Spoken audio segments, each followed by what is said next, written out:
Bom dia, primeiro ano, tudo bem com vocês? Então hoje nós vamos dar início ao estudo da literatura informativa, lembrando que na semana passada nós iniciamos com o poema Erro de Português, fizemos a análise do poema Resolução dos Exercícios e hoje nós vamos conhecer um pouquinho sobre a literatura informativa. Então, pessoal, o que nós devemos saber em relação à literatura informativa é que ela precisa ter uma organização. Nós precisamos identificar primeiro essa diferenciação entre quinhentismo e literatura de informação. Então, o que vem a ser o quinhentismo? O quinhentismo é toda a literatura que foi produzida nos 100 anos e que tem início em 1500. Então, de 1500 a 1600, nós chamamos a época de quinhentismo, que é na verdade uma escola, vamos dizer assim, não seria bem uma escola literária, um período literário. Então, ela é dividida em literatura informativa e literatura jesuítica. A literatura informativa, ela também pode ser chamada de literatura de informação, que é a mesma coisa. E a literatura jesuítica, ela é aquela que é voltada para a catequização dos índios, enquanto a literatura informativa, ela leva em conta tudo o que os portugueses encontraram aqui no Brasil e acabaram demonstrando para o rei de Portugal por meio das cartas, das crônicas e tudo mais. Então, gente, os europeus no século XVI, eles chegaram ao Brasil, mais especificamente no ano de 1500, e iniciaram um processo de colonização. Então, os textos que fazem parte desse período, eles falam sobre o quê? Sobre a paisagem, sobre a natureza e também sobre os índios que viviam aqui. Quais seriam as razões para essas produções? Primeiro, eles queriam dar informações sobre as explorações da terra, sobre as curiosidades, sobre essa apresentação para os leitores que estavam em Portugal, sobre esse país, esse lugar que eles tinham descoberto, né? Então, quem eram os leitores, né, desses textos? Eram os portugueses, tá? Então, eles tinham esse objetivo, apresentar características, dar ideia de como é essa terra que eles acabaram de descobrir. Então, pessoal, nos primeiros 30 anos que nós temos, já da parte do início da colonização do Brasil, nós temos a chegada dos portugueses. Então, os portugueses, eles organizavam expedições para visitar as terras que eles haviam descoberto, inclusive o Brasil. E eles tinham como objetivo fazer o quê? Reconhecimento territorial, né? Reconhecer o território, saber como é esse lugar, saber sobre a fauna, saber sobre a flora, policiar, né, colocar as regras, impor as regras que eles gostariam e também, além disso, construir as primeiras feitorias, tá? Então, as primeiras feitorias, gente, elas tiveram bastante ajuda dos índios. Por quê? Porque os índios, eles eram por meio de trocas, né? Os portugueses ofereciam objetos para os índios e eles acabavam, em troca, doando o seu trabalho duro para extrair o pau-brasil, que é um dos produtos que foi bastante comercializado na época, não pelos brasileiros, claro, mas pelos portugueses, e que foi uma das riquezas, na verdade, do Brasil e que deu o nome ao nosso país, né? Então, essas expedições, elas tinham um tempo curto de permanência, então as pessoas vinham, elas não ficavam um período muito grande, elas ficavam um pouco, apenas para fazer esse reconhecimento. Então, é bem interessante, né, essa parte. Aí, o que aconteceu em 1530? O rei de Portugal, o Dom João III, ele organizou uma expedição. E essa expedição, ela dava início ao processo de colonização do Brasil. Então, vejam, gente, até esse ano aqui, ó, de 1530, desde 1500, então eles só estavam fazendo expedições para reconhecimento de território, para ver o que eles poderiam, de repente, utilizar para eles, para ver se tinham pedras preciosas, minérios, extração, fauna, flora, tudo isso. Então, qual foi o primeiro passo? Então, o primeiro passo do rei, do Dom João III, para esse início da colonização, foi fazer o quê? Estabelecer pequenos povoados ao longo do litoral. Gente, isso aqui foi uma estratégia, né? Uma estratégia que o Dom João III, ele encontrou para quê? Para proteger o território que eles tinham descoberto. Então, como essas pessoas, elas ficavam na região ali litorânea, muitos países que acabavam encontrando ou vendo a terra, eles observavam que tinham pessoas ali já, então eles acabavam ficando inibidos e não entravam, e não adentravam, né, a terra. Então, é uma forma que eles encontraram, né, os portugueses, para que essa proteção da terra acontecesse e que ficasse só a cargo dos portugueses como colônia, no caso. Aí, gente, uma expedição, uma delas, na verdade, foi liderada por Martim Afonso de Souza, e ela tinha um objetivo, que era estabelecer núcleos de povoamento. O que seriam esses núcleos de povoamento? Seriam as Sesmarias, né? Então, essas Sesmarias, provavelmente vocês já tenham estudado isso em história. Então, quando a gente estuda história, né, a gente acaba aprendendo várias coisas em relação ao nosso país. E essas Sesmarias eram o quê? Eram alguns lotes de terra, tá? Lotes de terra que foram distribuídos pelos portugueses para que as pessoas viessem aqui para o Brasil para que eles pudessem, tipo, com a promessa de ficarem ricos. Por quê? Porque lá a propaganda do Brasil era uma propaganda muito boa. Diziam que aqui poderia levar tudo o que quisesse, tinha muita riqueza e tal.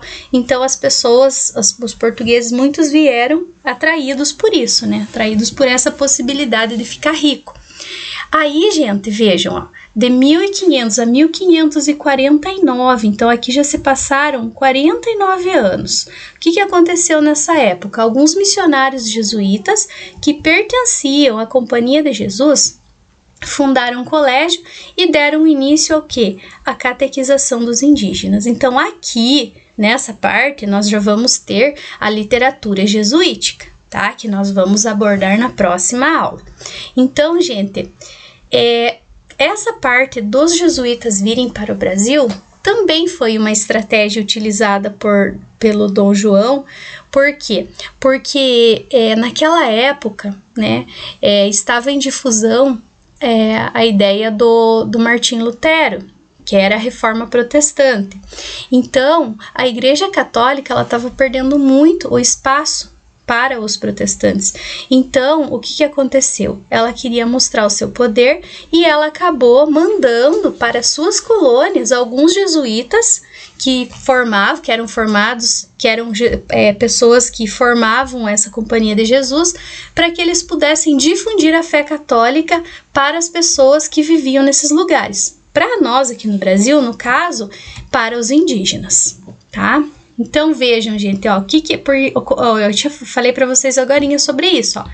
Então, a Companhia de Jesus, ela foi fundada durante o movimento da Contra-Reforma, que foi o quê? Uma reação da Igreja Católica contra a Reforma Protestante para tentar combater o avanço protestante da época. Então, o que eles queriam? O que os jesuítas queriam? Eles queriam converter os povos indígenas ao catolicismo, para ter mais adeptos, né, e tudo mais. Com isso, fazendo essa alteração, essa conversão dos indígenas ao catolicismo, eles faziam o quê? Eles alteravam automaticamente a vida prática dos indígenas, onde eles começaram a valorizar o trabalho, o hábito do trabalho, né, isso pautados nos padrões o quê? Nos padrões culturais e sociais dos países europeus do século XVI. Então vejam, gente, o que os jesuítas fizeram? eles trouxeram a cultura, eles trouxeram a parte religiosa, eles trouxeram os hábitos que eles tinham naquela época, que os países europeus tinham para os indígenas. Então, o indígena, ele teve que abdicar de tudo aquilo que ele acreditava, né, da sua cultura, da sua forma de viver, para poder aderir a isso. Então aconteceu mesmo, muitos indígenas aderiram, né? Então foi assim um momento em que eles acabaram encontrando um refúgio, vamos dizer assim, nos padres jesuítas. Então, gente, quais eram os textos informativos, como eles eram, e essa carta de Pero Vaz de Caminha que é tão importante para nós, para nossa história. Então, assim, geralmente os escritos, e principalmente a carta, ela foi escrita entre abril e maio de 1500. Por quê? Porque abril, quando eles saíram de Portugal, chegaram aqui no Brasil no dia 22 de abril e demorou mais um pouquinho até maio. Por quê? Porque quando eles chegaram, o Pero Vaz de Caminha, ele acabou relatando o que ele viu, o que ele descobriu que existia aqui no país. Então ele viu o quê? Viu a fauna, viu a flora, e ele precisava contar isso para o rei. Então ele acaba escrevendo nesse período aqui. Então, o que vai ser relatado na carta? Esse contato inicial com os indígenas, né, dos portugueses, com a terra, com os índios, com a fauna, com a flora, sobre esse descobrimento, no caso, os aspectos físicos, né, e eles queriam fazer o quê? Registrar o maior contato de dados possível. Por quê? Porque alguém leria a carta e, a partir do que estava escrito, poderia identificar esse país, saber como que era, o que eles poderiam utilizar, né, da terra que foi recém-descoberta. Aí, gente, outra coisa legal da carta, ela é assim, o registro objetivo da paisagem se misturava a impressões e considerações do escritor. Então, o que o escritor fazia? Além dele narrar, dele contar, dele descrever o que ele estava vendo, ele também colocava um pouco da sua impressão pessoal dentro da obra, né? Então é bem interessante. Depois eu vou colocar para vocês um trecho para vocês conhecerem um pouquinho sobre a carta. Então, gente, a preocupação maior desses textos informativos era o quê? Tá na cara, né? Informar. Então, o levantamento da flora, da fauna, dos animais que eles não conheciam lá em Portugal, a parte geográfica, os índios, né? Então, tudo isso era interessante ele narrar na carta, por causa que o rei, ele ia descobrir, e ele, a partir do que estava escrito, ele poderia tomar as decisões próximas. Aí, gente, eu vou colocar o videozinho para vocês da carta, para vocês ouvirem, tá?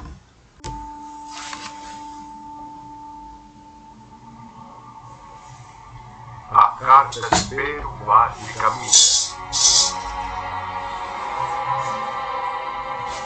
Senhor, ouço que o capitão mor desta vossa frota, e assim os outros capitães escrevam a vossa alteza notícia do achamento desta vossa terra nova, que se agora nesta navegação achou, não deixarei de também dar disso minha conta a vossa alteza, assim como eu melhor puder, ainda que, para o bem contar e falar, o saiba pior que todos fazer.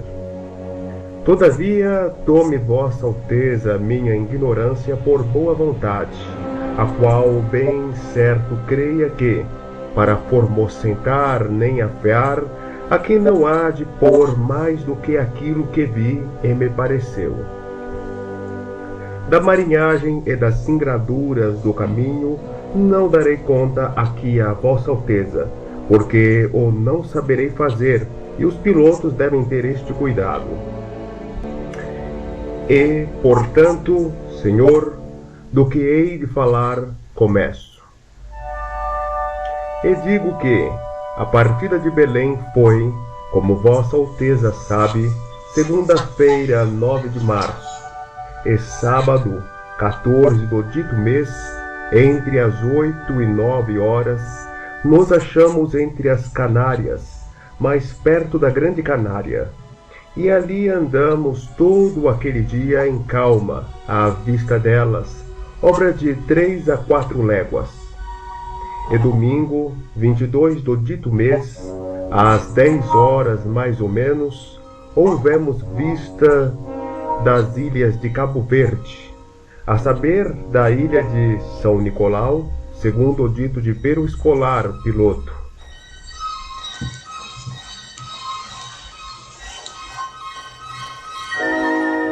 Na noite seguinte, a segunda-feira amanheceu. Se perdeu da frota Vasco de Ataíde com a sua nau, sem houver tempo forte ou contrário para poder ser. Fez o capitão suas diligências para o achar, em umas e outras partes, mas não apareceu mais. E assim seguimos nosso caminho, por este mar de longo, até que terça-feira das oitavas de Páscoa, que foram 21 dias de abril, topamos alguns sinais de terra, estando da dita ilha, segundo os pilotos diziam, obra de 660 ou 670 léguas, os quais eram muita quantidade de ervas compridas, a que os mariantes chamam de botelho, e assim mesmo outras a que dão o nome de rabo de asno. E quarta-feira seguinte, pela manhã, topamos aves a que chamam furabuchos. Neste mesmo dia, a horas de véspera, houvemos visto de terra, a saber, primeiramente de um grande monte, muito alto e redondo, e de outras serras mais baixas ao sul dele, e de terra chã, com grandes arvoredos, ao qual Monte Alto o capitão pôs o nome de o Monte Pascoal, e a terra de Vera Cruz. Mandou lançar o prumo. Acharam 25 braças. E ao sol posto, umas 6 léguas de terra, lançamos âncoras, em 19 braças, ancoragem limpa. Ali ficamo-nos toda aquela noite. E quinta-feira, pela manhã, fizemos vela e seguimos em direitura à terra, indo os navios pequenos diante, por 17, 16, 15, 14, 12, 9 braças, até meia légua da terra, onde todos lançamos âncoras, em frente da boca de um rio. E chegaríamos a esta ancoragem às 10 horas, pouco mais ou menos. E dali avistamos homens que andavam pela praia, uns 7 ou 8, segundo disseram os navios pequenos que chegaram primeiro. Então lançamos fora os batéis e esquifes. E logo vieram todos os capitães das naus e esta nau do capitão Mor. E ali falaram. E o capitão mandou em terra a Nicolau Coelho para ver aquele rio. E tanto que ele começou a ir-se para lá, acudiram pela praia homens aos 2 e aos 3, de maneira que, quando o batel chegou à boca do rio, já lá estavam 18 ou 20, pardos, nus, sem coisa alguma que lhes cobrisse as suas vergonhas. Traziam arcos nas mãos e suas setas. Vinham todos rijamente em direção ao batel. E Nicolau Coelho lhes fez... Então, gente, esse foi o videozinho. Espero que vocês tenham gostado. Tem mais uma parte ainda da carta, né? Se você tiver a curiosidade, na verdade, eu acho que vocês têm que ter essa curiosidade porque faz parte da história do nosso país. É o primeiro registro escrito, né? O primeiro registro literário que faz parte da nossa história. Então, gente, vocês podem acessar, né, ali no YouTube, escreverem a carta, escreverem lá, digitarem a carta de Pero Vaz e Caminha. É um audiolivro, né? Então, vocês conseguem ver as imagens e ver também essa parte da fala. É bem interessante, gente. Não deixem de ver, né? Assistam o final do vídeo, tem lá no YouTube, ou se vocês quiserem, vocês podem baixar em PDF também o texto escrito. Também é bem legal, tá bom? Depois vai ter uma atividade sobre isso, então é importante que vocês vejam mais, né? E eu acho que falta só tem mais uns 10 minutos ainda, então se você procurar lá, você vai conseguir encontrar essa parte, tá bom? Então, gente, outra coisa importante que nós temos, outros escritos importantes dessa época foram as crônicas, né? Então, o que foram essas crônicas? O que eram as crônicas? Eram textos escritos por motivos diversos. Então, assim, eles apresentavam elementos da fauna, né, elementos da flora, assim como as cartas. Mas, além disso, eles também faziam levantamentos patrimoniais. Para fazer o quê? Para delinear um panorama, para organizar, para montar um panorama da nova Terra. E esse panorama, ele deveria abranger aspectos históricos, aspectos humanos, geográficos, econômicos, né? Então, as crônicas, elas tinham essa característica, né? Essas tentativas aí de apresentar esses elementos. Aí, gente, a gente pode dizer o quê? Que as crônicas foram também os primeiros escritos, registros que foram colocados e escritos sobre o Brasil. Então, tem alguns ali, ó, o Tratado da Terra do Brasil, História da Província de Santa Cruz, que hoje é o nosso país Brasil, que foram escritas por Pero Magalhães Gândavo, que é uma das pessoas que participavam das expedições, e também os Diálogos das Grandezas do Brasil, que foi escrito em 1618 por Bento Teixeira, e já um pouquinho mais tarde, né? Então, cada escrita, gente, é um relato, cada escrita faz parte da nossa literatura. Então, é importante a gente conhecer, a gente ler, né, saber mais sobre.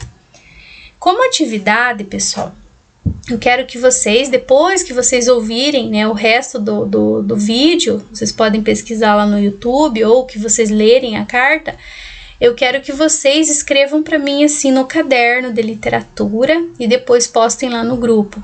Qual parte da carta você achou mais interessante e por quê? Então, você vai escrever lá o que você gostou mais da carta e por que você gostou, tá? Na B, você acredita que as descrições feitas por Pero Vaz de Caminha eram reais ou ficcionais? Explique. Então, você vai colocar lá, tá bom?